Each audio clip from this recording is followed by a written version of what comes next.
Welcome into No Punt Intended, presented by Club Fantasy. I am your host, Joe Zolo. We are now officially one full week into the new 2021 NFL season. Joining me, as always, Joshua Hudson and Ryan Weiss.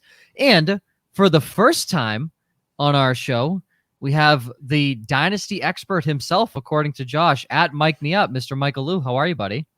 I'm good, man. I don't want to be called a Dynasty expert. I'm just another dude that plays games. So, I'm no more expert than I'm sure any of you. I've just wasted a lot of time playing this game. So, thanks for having me. Happy to be on. Josh and I play in a league together. So, Ryan's in that league too, actually. Yeah. Oh yeah, Ryan, you're in the league too. So, we had some pretty good fun. I don't track names. Sorry, I kind of just go mind my own business. But you guys should watch out, man. I think my team is going to be set up well for this season. So it's set up for like the next 3 years. In all honesty, dude. Like that's, I'm like, well, I'll say he took over getting everybody's rookie picks last year. So. Yeah, that's what threw me off when we were doing this draft, because I like every dynasty league that I've done, we've always excluded the rookies from the main draft, and then I see Mike consistently like, "Hey, man, you want to trade up? You want to trade up to this pick? You want to trade up to this pick?" And keeps like trading back and acquiring all these picks. And then all these rookies start flying off the board. I'm like, oh, crap. I just got had. What the hell is going on here? Yeah. People, the trade back, I think, is probably now, more the norm amongst like the really nerdy community. I think in the mainstream, you can probably still crush with that type of strategy in your home leagues. I agree. Real question is, though, he didn't sign Joe Flacco yet, so that's the biggest that's the biggest issue, right? How you're not smarter than Howie Roseman signing Joe Flacco. No, definitely not. So, quick recap of the past week before we jump into everything here. We have Joe Flacco signing with the Eagles on a 1-year deal, presumably to start over Jalen Hurts. Oh, stop! Oh God! Only in January. Let's be real. Please, God, let it happen. Mike Davis signs with the Atlanta Falcons, 2-year deal. Adoree Jackson finds a comfy home in New York with his new buddy Kenny Golladay. They signed 3-year, $39 and 4-year, $72 million deals, respectively. Josh Reynolds heads to Music City and basically replaces Corey Davis.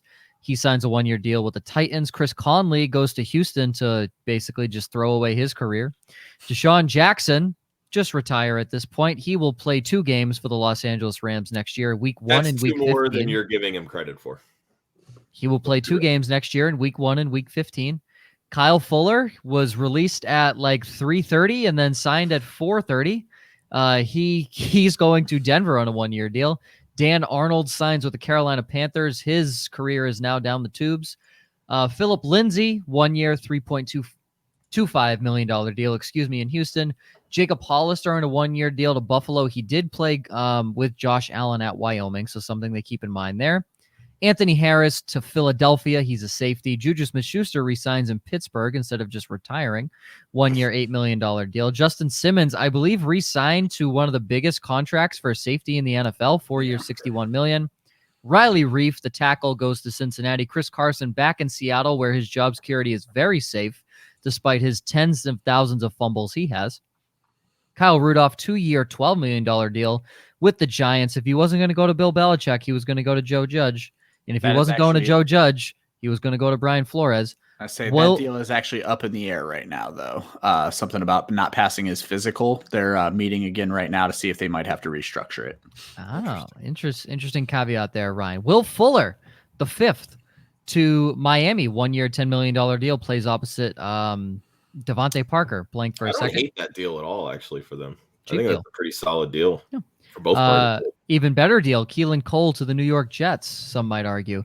Jacoby Brissett goes to the Miami Dolphins. Jared Cook to the Chargers on a 1-year deal. And according to Adam Schefter, in a rare interview, Josh Gordon says he wants to play in the NFL again. Apparently something happening tens of thousands of times is rare, according to Adam Schefter. Like, what the hell are we doing? Josh Gordon wants another chance in the NFL. Okay, at what point does like the 15th time turn into just he's just knocking on the door at that point and no one's letting him in? Like, retire. Like, please get help, Josh. Please get help. This is me telling you, get help. Don't play football. You're an unbelievable athlete, but that's not the focus right now. Get help. Like, just please get help. All right. All those signings down. Now we're into some dynasty talk. this is basically our preview for our Stars of Tomorrow series, which is starting next week, leading us up to the 2021 NFL Draft towards the end of April. So we'll start right here, Mike. How are you approaching this offseason, whether you're a contender or you're a rebuilding team? Let's start with the positive. If you're a contender, how are you approaching this offseason?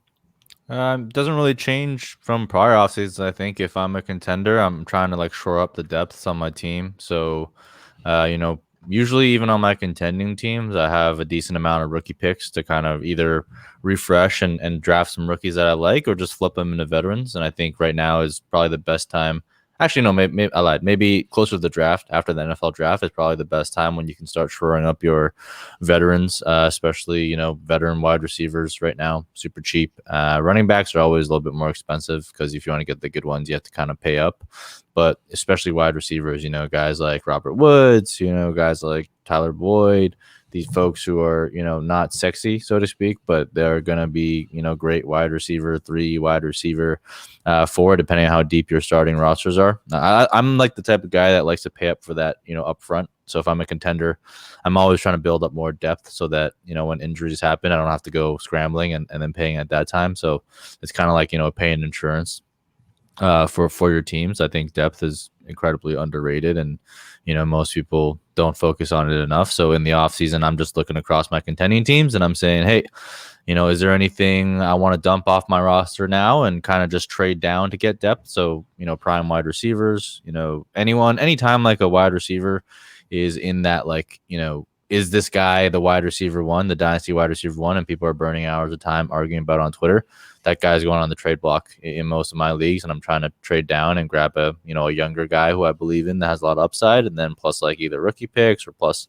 a couple young guys or something like that. So I'm always trying to acquire depth at this point in the season. Yeah, the only thing I was going to add to what Mike said, because you hit on it right at the very end, is I feel like also for a contending team, while you're on the clock in your rookie draft, is a time that you can just fleece other teams as well, because they want that player right there and they're not paying attention to what they're giving up. Mm-hmm. I'm just curious, Mike, how do you feel about like the backups to your starters? Like if you're a Zeke owner, for instance, how are you feeling about a guy like Tony Pollard or a Swift owner? How are you feeling about Jamal Williams coming in? Like, are you willing to deal, say, like a 4th or a 3rd or, whatever that cost might be to secure that in case the starter goes down? Or are you looking to just fill depth in other ways? Yeah, it always depends on the cost of that trade, I guess. If you can get Tony Pollard for a 3rd round pick, like, go for it. I don't really like chase it or anything like that. If someone comes to me and says, hey, I'm willing to give you this backup player to your starter, normally I'm not really too interested. There's maybe like 2 or 3 backups that I think can actually give me like decent production and have like some long-term value in the NFL. But most backups that people refer to, I'm not too interested in them. I'm usually the one that's trading them for a 3rd round pick or a 4th round pick, and I'll explain why. And the reason is because, most people think about a 3rd round pick and a 4th round pick. They're like it's just a 3rd round pick. It's just a 4th round pick. Who cares, right? I view it a little bit differently. I think they're actually, undervalued in the sense that they provide a lot of flexibility, right? If you're in the draft and you're in the 2nd round, you want to jump up a couple spots to grab your guy. You can do that with a 3rd round pick. You can't do that with a backup because there's only one person in your league that's interested in the backup. So a lot of flexibility that can be had. So, I'm always accumulating them. Now I'm not like a holy crap, I'm not willing to give up a overpay by a 3rd round pick to get my guy. But what I'm saying is I'd much rather hold a lot of like 3rd round picks on my team. Maybe not 4th round, but a lot of 3rd round picks on my team than like a bunch of backups. And it's definitely possible that one of those backups can hit, right? And you can, flip them for a second or whatever. Like, and Tony Pollard is one that I'm probably willing to hold a little bit more. But most of the time, I'll flip a backup, and regardless if I have the starter or not, because I'm not really playing for like that scenario where like I lose my stud running back. I'm playing for the scenario where, hey, I'm assuming my stud running back is going to be healthy, and this is going to be the team that maximizes my potential for winning versus trying to pay up for backup running backs, especially in Dynasty. I mean, there's backups drafted every single year. So, yeah, that actually kind of leads to my next question, Joe, before we move into the rebuilding side. You mentioned having, a lot of depth on your rosters. Yeah. At what point do you feel that you have too much where it's literally impacting your decision making on putting the best starting lineup on your team? Yeah, I mean, I don't really worry about that too much. I mean, it's a highly variable game. I think, I think I'd hope that by now I kind of know enough to kind of pick out who I think are the best matchups and play those. And sometimes it works out, sometimes it doesn't. But like, I'm not gonna like trade away my depth because I'm afraid of making that decision down the line. That's not really how I think about it. Like the downside of trading away your depth is if your starter gets injured, then you're totally screwed, right? So I like having depth. I don't think there's ever a thing that's like too much depth. And the only time that you have too much depth is when you're playing like a 10-team league and it's like a shallow starting roster, right? And everyone's trying to build as stacked of a starting roster as they can. Maybe then, depth isn't as important. You're trying to play for the upside there. But in most cases, in most leagues I play, it's pretty deep rosters. So, usually starting like 10, 11, sometimes 12 players. And in those instances, you can never have enough depth because in those instances, you're going to find guys, wide receiver 4s and wide receiver 5s that you need to put in your lineup that's going to have to help you win that week. So it really just depends. And I never really worry about the start sit decision type stuff. I mean, you can even just like go by whatever Fantasy Pros expert ranking for that week if you want. And, chances are you'll miss, but so will everyone else in your league. The difference is when your player gets hurt, you have a stud running back that gets hurt, you can put another one in there, and someone else is out there scrambling for Zach Moss or Devin Singletary or whatever. So you don't want to be in that position, I think. Yeah, you'd rather have those points on your bench than the other guy's starting lineup. Yeah, so. That's very true. I agree. Backing up Mike's point to the holding on to those third round picks, just some guys in the Club Fantasy Dynasty League that were drafted in the third round last year: Justin Herbert, Antonio Gibson, Jalen. This obviously isn't super flex, Mike. Yeah.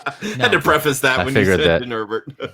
well, one QB. First quarterback was Joe Burrow at the 2-4 in a 10-team. So, but you have Herbert, Antonio Gibson, Jalen Hurts, Chase Claypool. I mean, if you dip into the fourth round, DJ Dallas, James Robinson. If you want to dip even into the fifth, you have guys like Tyler Johnson, Gabe Davis. And Darnell Mooney was the last pick at the 5'10". So there's still some solid value there. So just to back up Mike's point when it comes to that side of things, don't be too quick to give away your mid-round picks unless you feel confident that guy's going to impact your team in some way and isn't basically just there to rot on your bench in case the starter for your team gets hurt. Flipping it to the rebuilding side. I'm going to open my ears and listen real good here. The rebuilding side of things. Say your team has not made the playoffs since 2017 when the league was incepted, which is me. What do you do? I'll just leave it open-ended. What do you do at that point? Yeah, I think, you're at an interesting time right now where you can't really acquire rookie picks. So acquiring rookie picks, specifically 2021 rookie picks right now is like not possible because between now and the draft, the price just goes up more and more and more, like it does every single year. So what you really have to do with the rebuild, like yours, if you're like kind of like a middling team or you need to tear it down, is what I do is I pick a year, either 1 or 2 years in advance, and I say, okay, I'm gonna try and make my team competitive by like that time, and I try and accumulate picks out that many years. So 2023 is a good target just because there's a lot of stud running backs in that class. So depending on how sharp your league mates are, if they play Devy, maybe they'll know that, maybe they won't. Even if they do, a lot of times people are like, hey, that's 2 years out. I'll worry about that, 2 years down the line.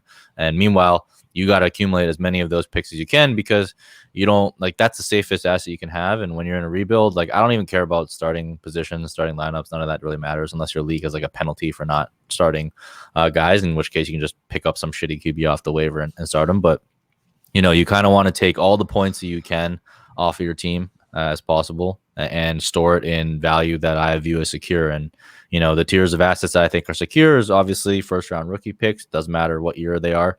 And then, young wide receivers, young tight ends, quarterbacks, and then lastly, running backs. I don't even hold running backs on my roster when I'm a rebuild. So you should probably dump anything and everything there. And I think the key thing is when you're in a rebuild and you're entering a rebuild, I think people are always concerned about getting the maximum amount of value they can. And unfortunately, you don't really have that luxury because you have guys on your points that are just rotting away and potentially giving you a worse pick later on. And two, like even if you sell them for a little bit cheaper today, that's better than holding them for another year and then their value goes down another year. So, to get rid of aging assets, and I'm not saying to like have a fire sale, but if you have to take a little bit of a loss based on like market values, that's okay, because at the end of the day, you're just trying to accumulate as much safe and secure assets you can, store as much value in those rookie picks as you can, and hopefully you can target a year like 2023 and maybe capture like 30-40% market share of the first round rookie picks. If you get like 3 or 4, if you have 5 of them, maybe that's like really the sweet spot in my opinion. A lot of people like to go and get like 10. That doesn't make a whole lot of sense, because at the end of the day, you still need other people in the league to have picks to trade with. If you just have all the picks, you have no one to trade with, so that's not ideal. I'd say like max for 5 first round picks is usually what I go to. I like 4 because that's like 33% of the market, and the rest is usually spread out amongst 4 or 5 other guys who can't afford to trade because they want to get their one guy and they have the one pick. So those are the steps that I would go through now, is just pick out that year. You got to have a moment, come into Jesus moment, being like, hey, my team fucking stinks, and I need to kind of just start that process now, instead of like band-aiding with like one player here, one player there. Just really tear it down and secure yourself that really, really early rookie pick, which you can then flip into multiple rookie picks down the line, and then just pick that year and corner that market so that you can really control that year's draft. And when you can control the draft, it's a very powerful tool, and I've done it many times after taking over like really shitty orphan teams, and you can really flip your team around like in that year, because what will happen is you can extract all the value. So all the value of trading back goes to you, and then you can draft the 1 or 2 guys that you really like, and then flip out for more proven veterans, so that when you're ready to compete, you're like good to go. So that's really my blueprint of how I attack, rookie rebuilds. Obviously, there's more to that. But generally speaking, those are kind of the principles that I follow. So all I heard from that was, Joe, trade me Jonathan Taylor for a haul. So well, I was going to say, I think you ain't getting. I'm sorry. I think that's the biggest point though that Mike hit though, is don't be a little bad. Be all the way bad. Like if these players aren't going to help you in 2023 and beyond, you need to be moving them now while they present this value and take those picks. There's no point, 4-11 versus 0-15 doesn't matter. You're still going to be last. So you might as well, like you said, not necessarily fire sale, but move your movable assets right now. So, Yeah, you don't want to be in the middle. I mean, you don't want wins. Like, you don't want points. All you care about as a rebuilder is value. So whatever stores value, whatever increases in value, that's what you want over the long run. So I have like teams right now that, I do a productive struggle sometimes from the startup, where I just punt the first year and I accumulate a bunch of picks, I accumulate a bunch of players. I have like a team right now with like maybe like CeeDee Lamb and like I think like Tyreek Hill, Tua Tagovailoa, CEH, and maybe like one other player of note, maybe like Tyler Boyd or something. It's a 14 team, and those are the only players I have that are actually relevant, and the rest is all in like rookie picks, whether it's in 2022 or 2023. And it's not that people think about rookie picks and they're like, oh my god, like rookie picks bust at a 50% rate, right? And that's a scary thought. But that only matters if you actually use them on rookie picks. So I like rarely actually draft rookies. I'll draft like 1 or 2, and I would have flipped those rookie picks, before then or during the draft or something for veterans. So don't be scared of accumulating rookie picks, just because it's just free money as a rebuilder. So is housing Rashad Penny since his rookie season not the move? Yeah, probably not. Okay, probably not. right. Maybe now maybe Chris Carson gets injured or something, and you have a flip opportunity. But yeah, usually when a running back busts in their first year, it doesn't look bright for their future. So you kind of want to get those early producers. But if you're a rebuilder, for example, you don't even want to draft those guys. What you want to do is, if you're in a position to draft a Najee Harris, for example, who's like a 21-year-old running back, by the time you're ready, maybe he's like 25, 26, right? He's going to hit that value cliff. Instead of drafting him, what you want to do is trade back and give that to someone else and accumulate a later pick this year, draft like a younger wide receiver, and then get like another pick in 2022.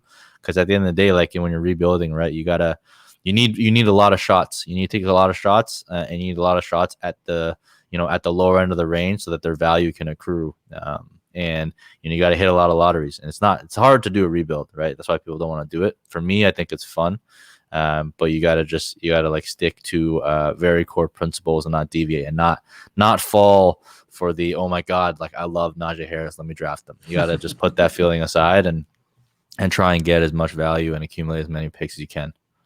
All right. And I know a lot of our listeners are like taking over orphans right now. And I think that's great advice from Mike is don't be afraid to rebuild. It might be an orphan for a reason, and you have to be able to identify whether you're going to win this year or not, and then make that call quickly and start sending those trade offers out. So, all right. So fire sale for 2023. Say a prayer for Rashad Penny every single night. And do I keep Gardner Minshew? Because I think that was more of a pride thing. I mean, you're not gonna get much for him in a 1 QB anyway, so you could probably just keep him. I mean, if someone, let's say he gets a starting gig though, and someone needs a quarterback, and Minshew's got that rushing upside, he's like a nice little rental. Maybe you get like a 3rd round pick for him later, or if you're magical, like maybe a late second if someone really loves the stash. Obviously, you pull the trigger, but it's fine. It's fine. It's fine to hold a couple sentimental guys that are cheap as long as they're not costing you in the long run. Okay, yeah. So I am. My team is basically, it's like a rental car lot, honestly. If we're looking at my entire team, because outside of Kyler Murray and Jonathan Taylor, I'll throw Cortland Sutton in the mix. It's basically a pile of dog shit. There's no sugarcoating it.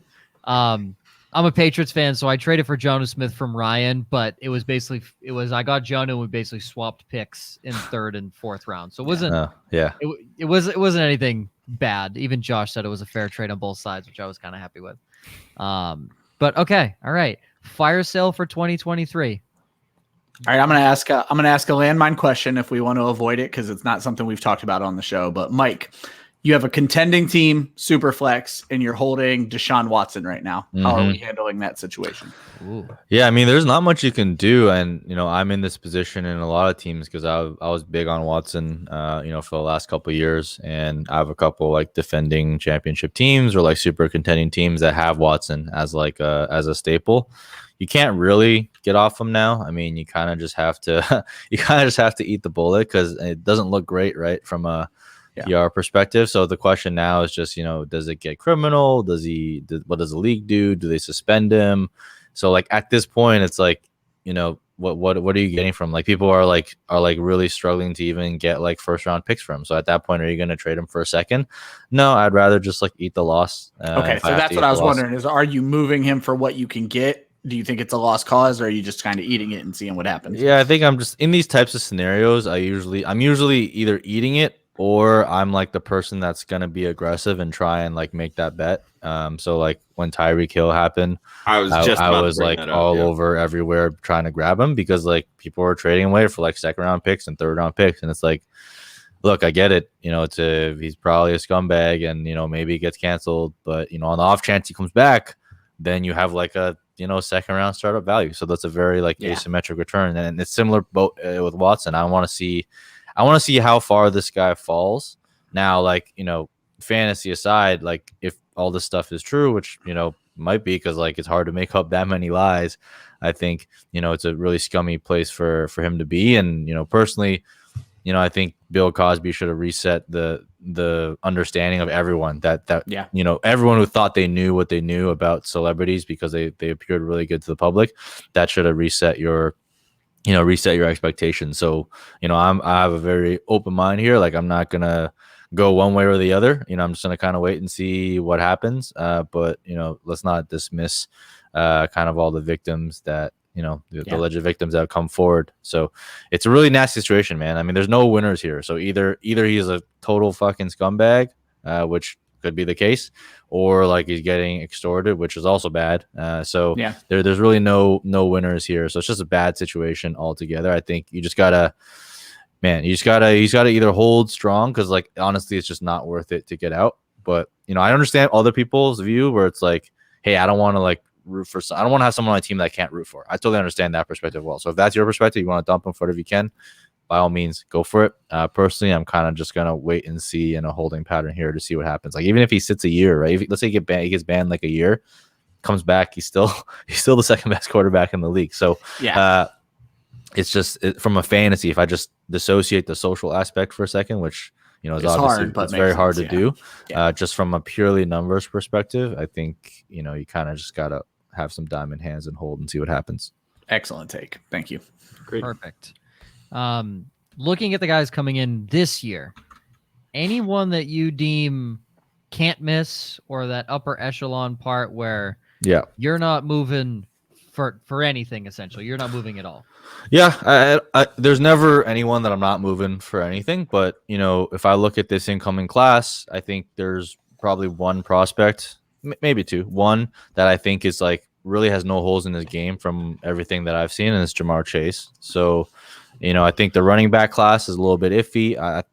I thought that Najee Harris was like that dude, and, more and more information comes in, and maybe he's not. Maybe it's a little bit closer between him and Javonte and, ATN than everyone thinks. But as far as I'm concerned, it's not really close between Ja'Marr Chase and whoever the next prospects are. It's Ja'Marr Chase up here.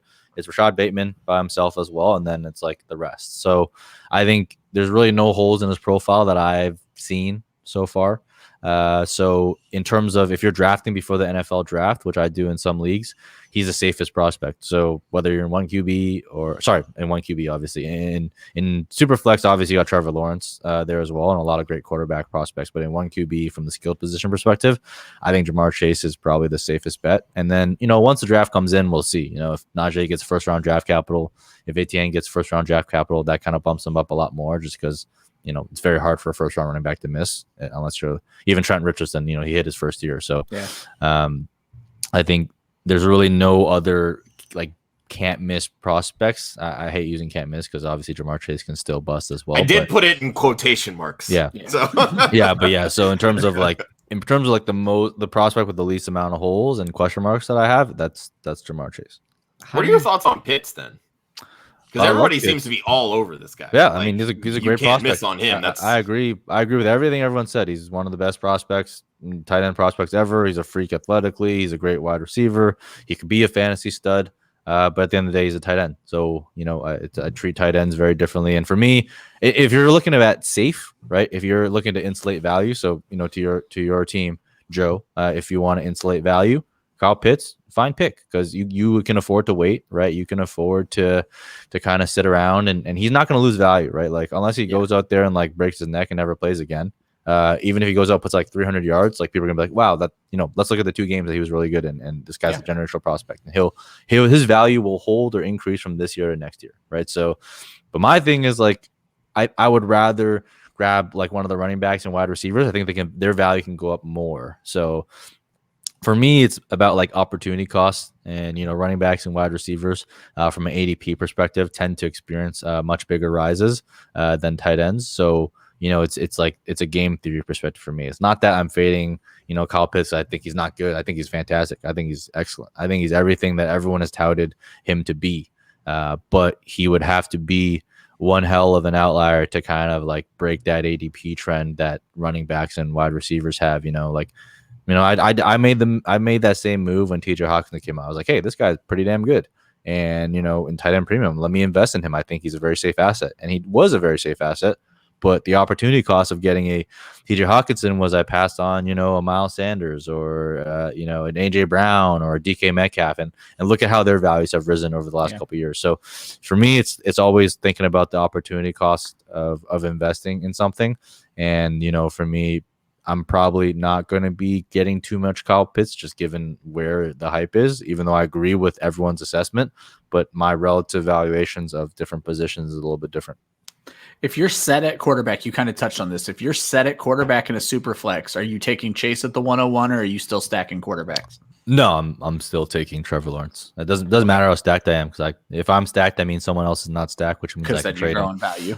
Which means I can trade him for someone else. And Trevor Lawrence is going to be a first round startup pick. Lock it up. So it'll be probably a top 10 pick in Superflex and startup. So there's no way I'm passing that up. Ja'Marr Chase won't be going there. Oh, I know who I'm taking in our league. Yeah, I was so tilted. I missed that draw. Rob always does that draw. I'm like, damn it, man. Why? Even in our other league, I'm in with Rob. He has that lottery system, And I was like by far and away the worst team because I did a productive struggle, right? But my pick still was like third overall instead of first. But like the lucky thing is I acquired the picks of like the actual 101 and the 102 anyway. So the draw was really irrelevant because I had 1.01 to 1.03 way before. Don't you have the 2 and the 4 in that one though? Because you have Lauren's pick. Oh no, I'm talking about another league. I'm in. No, I know. I'm just saying in our league. I have Lauren's pick, so I got the 2. Yeah. But the drop off from 101 to 102 is pretty big. Yeah, so fair. that lottery system benefited you greatly. There are plenty of people that like Fields over Lawrence though, and tilted me. I mean, I don't care what people like. I just know that Trevor Lawrence is going to be a top 10 starter pick, and Justin Fields will not be. So that's fair. Lost out on the value there.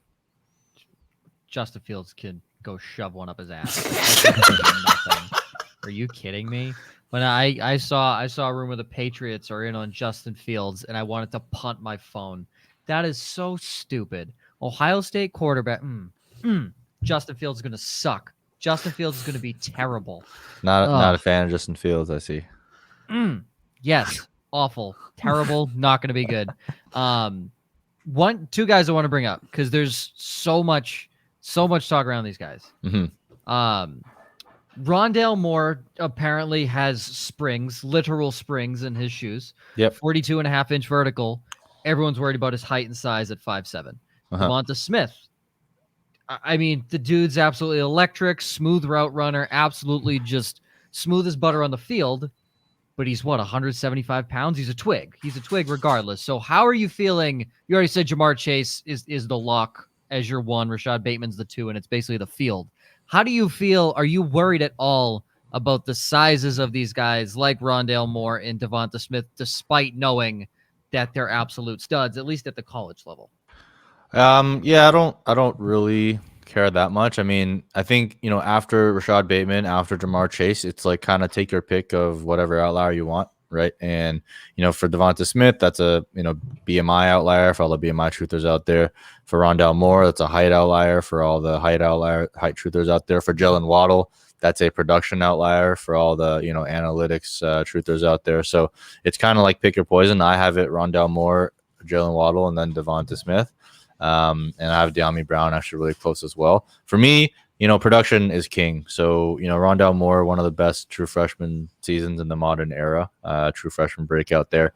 And, for those that actually been following Rondale Moore from his freshman season, we're not really shocked about any of this athletic testing. Like, we already knew that this dude squatted like 600 pounds when he was like a freshman, and him putting up like 25 reps on the bench, him jumping like 43-inch vertical, like it all makes sense when you actually watch him play. So I'm not too worried. The only concern I have with Rondale Moore now with his size is just draft capital. If he gets taken anywhere in the second round or first round or whatever, like I'm gonna have zero concerns because that tells me that NFL teams don't give a shit. And then the same thing with Devonta Smith. And I'm not that high on Devonta Smith, but it's not because he's light. Like I don't care about that. I mean, if an NFL team drafts him high, that kind of tells you all you need to know about what they think about his size and his ability to play. My concerns with Devonta Smith is just more so that he's like a senior and a later breakout. And Jalen Waddle outproduced him when he was a freshman. So there's other concerns there for me. And the fact of the matter is, like in this class with Chase and Bateman, you cannot make a strong case for any of the other ones over them, in my opinion. So that's why I kind of have them in their own league. But I wouldn't spend too much time focused on like size and stuff. Like the NFL itself is changing, right? You have smaller players, the people are utilizing them differently. You have dynamic guys who are lining up in the backfield and in the slot.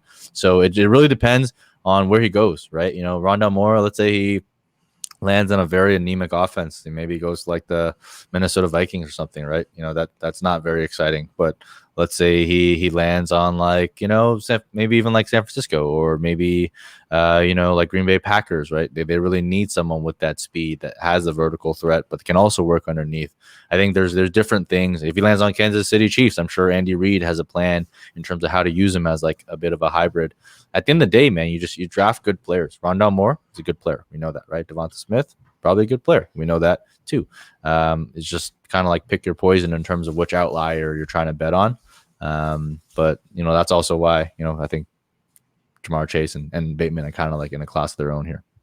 You mentioned draft capital, and I kind of want to touch on, back when like Hollywood Brown was drafted, right? Mm-hmm. He was the first wide receiver off the board, but most people really weren't, or at least from what I can recall anyway, most people weren't like over the moon excited about him, regardless of whether it was landing spot with the Ravens or, just, coming off the injury or size concerns or whatever it may be. Like, let's, we'll look at someone like Kadarius Toney, who most people aren't all that high on, but so many scouts and NFL mock drafters and stuff are pegging him as a first round pick. So where's the correlation in terms of someone like Rondale Moore, who maybe just because of his size could slip to the second or third round, even though, great breakout season freshman year, a lot of great measurables, and we've seen the talent. And then someone like a Toney that, late breakout, but NFL teams like. Yeah. I mean, well, here's the thing, right? Like NFL teams suck at scouting wide receivers. Everyone sucks at scouting wide receivers. So, like draft capital, super important.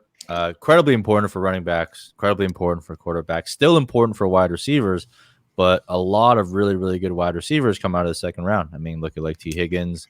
If you look back a few years, like a lot of great day 2 wide receivers, because NFL teams tend to overvalue speed a little bit. I mean, Henry Ruggs, first wide receiver off the board, asinine, right? There's really no logic there. So, that's where like draft capital, it's kind of like you have to take it into account, right? And it's always a struggle to kind of find that balance. But like, let's say Rondale Moore goes in the second round, Kadarius Toney goes in the first round. I'm not going to care that Kadarius Toney won't be anywhere near Rondale Moore in terms of my rankings, right? But let's say Rondale falls to like the 4th round or the 5th round. At that point, you kind of have to start considering it, because he's not really going to get great opportunity to get on the field. If you look at guys drafted after the 4th round, after day 3, I mean, you're really looking at like Stephon Diggs, Antonio Brown, Tyreek Hill, who wasn't even a wide receiver. So that's where like the weighting kind of comes into play when you talk about first round. But if it's difference between first round and second round for wide receiver, I'm really going to be heavily lenient on the production profile of the wide receiver. So I had T. Higgins way above Henry Ruggs last year, regardless of Henry Ruggs being the first pick. It didn't matter to me. I had Laviska Shenault ahead of Henry Ruggs. It didn't matter to me that Henry Ruggs was drafted first, because they got that prerequisite draft capital at least for wide receivers. I think that's where like kind of disconnect is. If you look at like, the hit rates of any of these scouts or, pro scouts on Twitter or whatever they want to call themselves, or even NFL teams, no team is good at drafting wide receivers, not a single one. And the best teams are even the best, like some of the best, analysts, right? That are on Twitter that, touting like 40% hit rates. That's not very good, right? But when you layer in the analytics and everything else that goes with it, we can get pretty good hit rates for wide receivers. You can get into the 60s, the 70s. So, accounting for production is always going to be king, assuming the prerequisite draft capital is there. Just make sure they're not like a day 3, day 4 wide receiver. I want to go back to the Superflex here, because I was looking at mock drafts while we're talking previously here, and I was going to bring up PFFs, but they have the Patriots trading up to 9 to take Mac Jones, and I don't even want to discuss the probability of that happening. At the quarterback position, you obviously, Trevor Lawrence is the 101, and I don't think most people are probably going to agree with you on that one. Who's the second guy that you're looking at if you're either at the 102, or say if a guy passes on you at the 102, you're at the 103? Who's a quarterback that you're looking to outside of Trevor Lawrence? So basically the big 4, Zach Wilson, Trey Lance, Mac Jones, and Justin Fields are really the consensus 4 guys afterwards. Who of those 4 is kind of the next guy for you that you see probably has the best chance to succeed at the next level? I like Fields. So that's who I have there. And then I also like Trey Lance a lot, mainly because I like to go for the rushing dual threat quarterbacks. I think that's where the league is going. Konami code. Yeah, it's the Konami code. Shout out to Lord Reeves, who coined that phrase. I think, I put out a Twitter thread like earlier this year, but like, if you didn't have a rushing quarterback, I think like, maybe like 8 out of the top 10 quarterbacks were rushing that had like 20% or more of their production on the ground. So, if you don't have that type of ability, you're not really that interesting. And so that's why I have Mac Jones lower. And is he maybe more pro ready than a Trey Lance, more pro ready than a Zach Wilson, maybe more pro ready than Justin Fields? Yeah, sure, maybe. But, we're playing a game of fantasy here, so I'm trying to score the most points. And if I look at it from that perspective, I think Justin Fields, even Trevor Lawrence is a dual threat quarterback. Justin Fields was the best dual threat quarterback coming out of high school in his class. And he actually he was in the Elite 11 in the same class as Trevor Lawrence, which is like a nationwide like high school quarterback competition. So I learned about them when they were coming out of high school, and he actually beat out Trevor Lawrence for the Elite 11 in his year. So, and he's been nothing but good since he stepped on the field. So I like Justin Fields, and I really like Trey Lance. I think if I were to pick like a dark horse, for the most productive quarterback over the next 3 to 5 years out of this class, it wouldn't shock me at all in the least bit if Trey Lance became the most productive, even more so than Trevor Lawrence. I think his ceiling is incredibly high, just given the asset and the tools that he brings to the table. Love it. Absolutely love it. And the last one that I want to do is on the receivers. You said Jamar Chase is the consensus, and I agree with you on that one. A lot of people have him going 3 to Miami, and if it's not him, a lot of people also have Devonta Philly. Smith. Give me Chase to Philly. Well, if he goes to Philly, he's going to play 6 games and get injured. So let's pray to God he doesn't go to Philly. But the next guys, you'll see Devonta Smith going to teams like the Lions. Then you have Jalen Waddle at 13 going to the Chargers. And you have guys towards the back end at that position. Terrence Marshall, Jamar Chase's college teammate, going to the Ravens. Elijah Moore from Mississippi going to the Saints. A lot of people don't have Rashad Bateman, who is your by far consensus number 2. Do you think at all it's because he plays for a college team like Minnesota, whereas guys like Terrence Marshall played for LSU and Elijah Moore played for Mississippi? Yeah, that could definitely, it definitely plays into it, right? We see it every year with Alabama running backs. They get that Alabama helmet premium, going to big school, big program, playing on the big stage. It's naturally going to make people more biased. Last year we saw, Tyler Johnson, who like the analytics community really loved because of his elite production profile, and the NFL teams like, nope, we don't care about that guy. But I think the difference is like, the main knock on Tyler Johnson was like, hey, this guy's got no juice, which is true because he doesn't really. I think he had attitude concern too, if I'm not mistaken. Yeah, maybe some of that too, and he skipped the combine and all this stuff, so a lot of stuff added up. I don't see those same issues with Rashad Bateman. Rashad Bateman can absolutely burn you, so he's got like the speed, which kind of tantalizes a lot of NFL teams. And I have heard some positive stuff, and honestly, I don't pay too much attention to mock drafts this early. I pay attention to like the mainstream guys like Daniel Jeremiah, because I'm sure they have like insider knowledge and kind of influence some of the thoughts there. But people are spitting out these like mock drafts like candy, and I just don't have time to really invest and think about these made up scenarios. I'm just gonna see what happens in the draft. And to me, I think Rashad Bateman probably goes in the second round. So if he goes there, that aligns to my expectations, and I'll be very happily taking him as my wide receiver 2. I think he's kind of got that, he's probably that sneaky Justin Jefferson type of value upside this year in terms of what he brings to the table. But yeah, I totally see what you're saying. Like Terrace Marshall getting a ton of hype. I don't think they're really in the same class of wide receiver personally, just based on how they produced. But I could totally see Terrace Marshall going in the back end of the first, and then Rashad Bateman falling into like the mid-second. If that happens, that's not going to change my ranks. So that's kind of where I'm at. So you're not going to buy into the hype if Terrence Marshall lands in the best possible spot, and say Rashad Bateman doesn't land in the greatest spot. You're not going to be worried at all with that. I think landing spot matters a lot more for me when it comes to running backs. Just because it's like they need to see like instant production, and they're heavily relying on their like offensive line and stuff. I think for wide receiver, it's a little bit different. Wide receiver is a talent-based position. You have to go out there and earn your targets, and situations change pretty quickly. But talent doesn't really change that quickly. And if you look at like an AJ Brown, for example, right? People were worried about him going to the Titans because Mariota obviously stinks. And then what happens? They sign Ryan Tannehill as a god, and he comes in and makes AJ Brown the best wide receiver in the league. So, situations change a lot unless they land on like an Adam Gase level team, where they're like really literally like just awful and just totally kills value.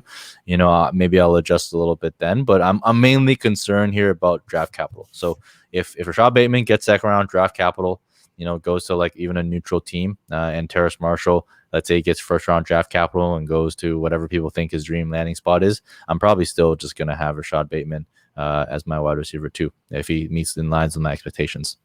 Working backwards, you kind of touched on it, and I'm gathering it correctly, I don't think you were a big fan of Henry Ruggs. Are we giving up on him completely at this point, even with the draft capital? I mean, is it just not going to happen based on what you've seen? Yeah, I mean, I think people should have given up before the draft, but I understand why people wanted to grab him. You know, he's exciting, he's fast, but you know, there's nothing in his college profile that indicated he would be successful. So, you know, now that we've seen him in the NFL, granted he had some injuries, so maybe that's the route that people can go on. And if you're a Henry Ruggs truther, you know, maybe that's the last string of hope you have to hang on. But personally, I think if you can get out for anything like around a second round pick and just re-roll the dice on another class that has, I think, arguably better prospects in the second than Henry Ruggs was, I would do that. You know, trying to grab wide receivers. You know, shout out to Drew Osenchuk, a DF Bean Counter here on Twitter, but trying to chase wide receivers that really fall on their face in their rookie year is not really a good bet. And you know, part of my strategy is I will like be very quick to pivot right when I'm wrong. So when I was wrong on Terry McLaurin, when I was wrong on Chase Claypool, when I was wrong on Brandon Ayuk, right? These are guys who I was not high on as prospects. But once I see them produce in the first year, I think first year wide receiver production at a young age is more sticky than almost anything when it comes to fantasy football. So the counter of that is also true. If you suck in your first year, the chances of you coming back are not very good. And, you know, it makes sense, right? If you just think about it, like, you know, people are going to be less confident in you. Quarterbacks may be less confident in you. You're not going to get those same opportunities. Now, can he succeed? Absolutely, right? This is a range of outcomes, NFL, and nobody knows anything about what's going to happen. You know, Devonta Adams sucked his first year, and now he's the best wide receiver in the league. So those instances absolutely exist. But if you're just playing the odds, so to speak, which is what I do, I don't think Henry Ruggs is a great bet. So, you know, anyone that's paying a second round pick to acquire his services, I think that person is handing you a lifeline, and you should absolutely take it. That smash accept, right? Yeah. Could you imagine Devontae Adams was having drop problems and Aaron Rodgers was yelling at him in his rookie year, and now they can't be separated. Yeah. One of the greatest turnarounds, I think, you know, at the wide receiver position, and then Josh Allen, one of the greatest turnarounds at the quarterback position. You know, it's exciting to watch this stuff, but generally not favorable to actually try and chase them. Yeah, don't. Good.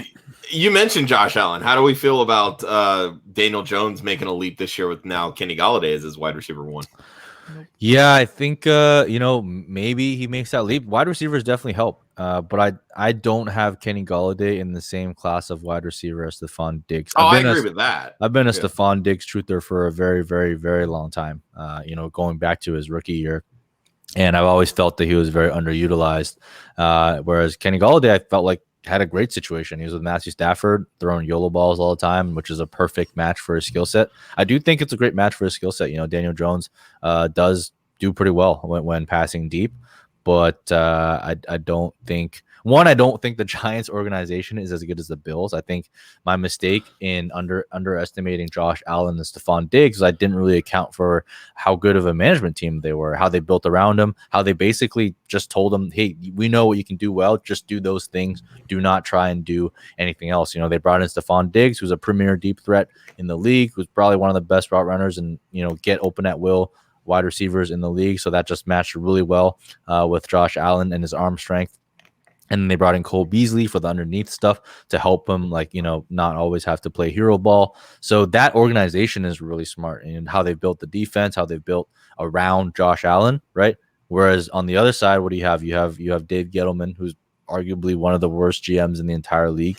And then you got Jason Garrett on the offensive side of the ball, probably one of the most worst offensive play callers in the league, right? So, you know, it's a difference in management, not just a difference in player. And, you know, to be frank, like that Josh Allen turnaround, other than the I don't God, think any of us saw that. Other than the God himself, Evan Silva and TJ Hernandez, who called that early on, so kudos to them. Other than those two, I have not seen anyone call that, and also I don't know how they even called that, other than maybe just being prophets. But you know, everyone missed on that, so that's something where it's like I look back and I'm like, hey, I missed on Josh Allen. Why did I miss? Can I adjust my process to try and figure out why I was wrong?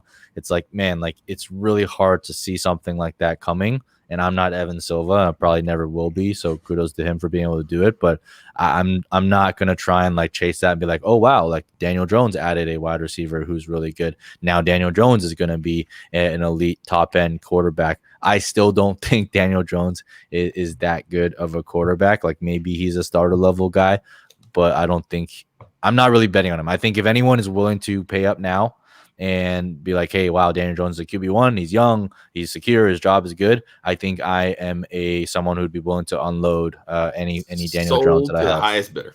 Yeah.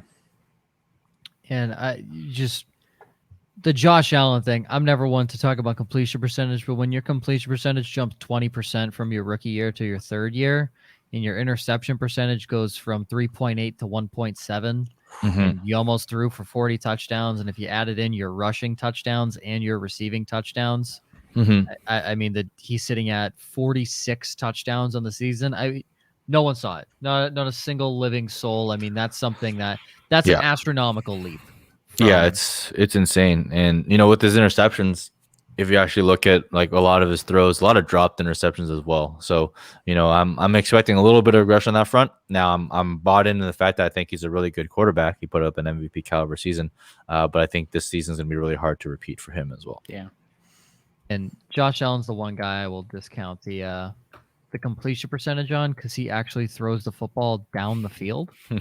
Whereas guys like Drew Brees and dump off quarterbacks that have these high completion percentages, they have it because they're dumping off. Josh Allen has been throwing the ball 50 yards down the field to Stephon Diggs with no worry in the world, because Diggs is going to beat coverage and come down with it. So huge. And the two guys we talked about, Adams and Josh Allen, came from Wyoming and Fresno State, two basically unknown colleges in the NFL world. I don't think there's been a single good player to come out of Wyoming.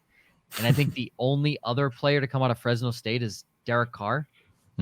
So we're looking at mediocre at best. And now Devonta Adams he'll go down as one of the best receivers of his era. I don't know about ever, but he's going to go down as one of the best receivers of his era. All right. This has been an unbelievably productive show. Yes.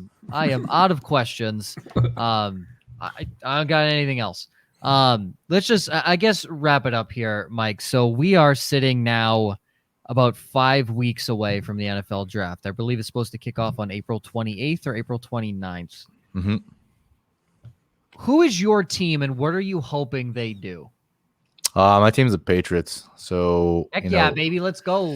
Yeah, we made some big moves, and I don't know where we're gonna go with quarterbacks. I want to see how we address that position, whether it's, the dream scenario is maybe we can land like a Trey Lance somehow, just trade up and pull some magic. I would love that. Just watch him kind of develop behind Cam Newton for a year. I still believe in Cam, by the way. I was super happy we signed Cam because I think that, I think he's an exciting player, and he's not someone that's going to make our offense super exciting. Like, Cam throwing bombs, we don't have anyone to throw bombs to, but if you were to throw bombs, it's not exciting. But before he got COVID, he was actually you have Nelson Aguilar. Come on now. Oh yeah. Come on now. We got Nelson Aguilar. But I do think some training behind another dual threat QB for Trey Lance would be pretty beneficial, and hopefully we have the infrastructure in place to develop someone like him. I don't know, man. I feel like I'm kind of in a lull as a Patriots fan until we kind of figure out what we're doing at quarterback. All right, so Mike, I rescind the invitation because you said Cam Newton's good. I've given up on Cam Newton since the moment they signed him. He is done. He can't play, and it's not a testament to who he is as a competitor, because he's unbelievably competitive, and I believe he's a great backup to mentor a guy like Trey Lance or even any young rookie coming in. I think he's perfect. Yeah, he just can't throw the football. It's that simple. He can't throw, and it's not due to lack of skill anymore. The dude's had 2 shoulder surgeries, so he can't throw, and it's kind of the sad thing, because I do believe he will go down as the best dual threat quarterback ever. I really don't think there's a competition in that instance. Like, not best running quarterback, best dual threat. I think Vic has best running quarterback, and he runs away with that handedly. But when you take in the whole package, I really don't think in his prime, no one could beat Cam Newton. Yeah, No one can give him up. Cam Newton was a beast. I think we'll see what happens with Lamar Jackson. He kind of has a shot at that. I think Lamar Jackson can develop continually as a passer. So we'll see what happens there. And who never know, man. I mean, like I said, I think the NFL is changing, and these dual threat quarterbacks not only are college teams kind of developing them and like giving them the starting job, but NFL teams are drafting them and valuing them. So who knows? Maybe down the line. But in terms of like accomplishments and achievements, I think the numbers for Cam kind of speak for themselves. 100%. Not disparaging anything he's done in the past. Just please don't start for the Patriots. Just please. I hope they take Trey Lance. He's the guy that I think most realistically they could probably get. I don't want Mac Jones. I think he's just a product of really good receivers, as most Nick Saban quarterbacks are. So I just not a fan of Mac Jones. I would like Belichick and McDaniels to get a next-gen quarterback, because McDaniels is already on the next-gen quarterback with Tim Tebow back in Denver. Now we can get a quarterback that actually understands throwing. So he's used to quarterbacks who can't throw. So Cam yes, it's that simple. That's why Cam was signed in New England. Oh my God. Yeah, no, really that bad. All right. Thank you, Mike, for joining us. This was, for me, unbelievably insightful, because I'm it was awesome. moron. This is at great, Dynasty. Mike. Thank you, this is great. We appreciate you coming on, man. And before we hop off, where can everyone find you? And we know you just set up a Patreon, so please plug it. Yeah, you can hop over to Twitter. Find me at Mike Me Up with 2 P's. And then on all my video content is over on YouTube on the Bunk Bed Breakdowns channel. So we do some Dynasty content there, and my partner there, Noah, he puts out really, really cool like rookie profiles, pretty funny and also just pretty informative. So find most of my video content there, and then start up Patreon called the Wolfpack Patreon. So patreon.com/ourpack, and basically it's made for like the hardcore Dynasty gamer that's trying to like put up their game and step up to the next level and kind of dominate. So all my rankings will be in there, Superflex, and as well as combined with Devy. So those guys who haven't played Devy, it's basically drafting college players to sit on your taxi, so that when they, once they actually get drafted, if they get drafted, they actually join your NFL team. Super fun. If you guys haven't tried it, make sure you check it out. But yeah, that's patreon.com/ourpack. Awesome. Sweet.